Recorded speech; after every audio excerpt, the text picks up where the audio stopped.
მე მგონი ცხადია რომ ქვეყნის ეროვნული უსაფრთხოება არც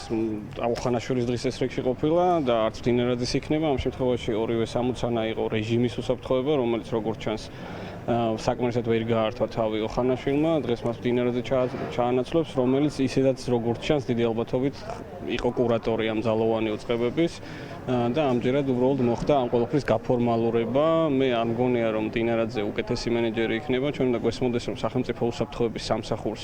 აქვს თავისი ორგანიზაციული კულტურა რომელიც ეფუძნება ამ ადამიანების ესე იგი წლების მუშაობის გამოცდილებას რომლებიც აქ არიან ამ უწყებაში და მათთვის ამ ტიპის ფიგურები იქნება ეს ოხანაშვილი თუ მდინარაძე არსებითად მიუღებელია და ერთსაც და მეორესაც დარწმუნებული ვარ ექნებათ შიგნით სერიოზული მართვის გამოწვევები. კი ბატონო, რაც შეეხება დღევანდელ დისკუსიას, ამასთან დაკავშირებითაც რომ მოგვეწოდოთ ინფორმაცია, რაზე იმსჯელებთ, ვიცი რომ ერთ-ერთი სპიკერი ხართ და წინასწარ რომ შეგვაფასებინოთ, რა თქმა უნდა, ჩვენი მაყურებელი მოისმენს უკვე შემდგომ პოზიციებსაც დასრულების შემდეგ, მაგრამ ახლა რის თქმაც შეგიძლიათ რომ გააცნოთ მაყურებელს დღევანდელი შეხვედრისა და დისკუსიის მთავარი არსი და მიზანი. პროტესტის პარალელურად ჩვენ ვცდილობთ ანუ ეს 8 პარტია რომ ჩვენს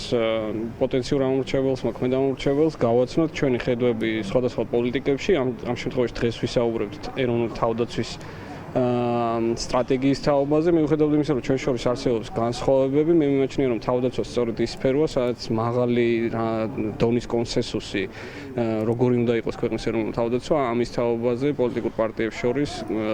თანხმობის მიღწევა იქნება ძალიან მნიშვნელოვანი იმისათვის რომ უზრუნველყოთ გრძელვადიანი განვითარება ამ სისტემის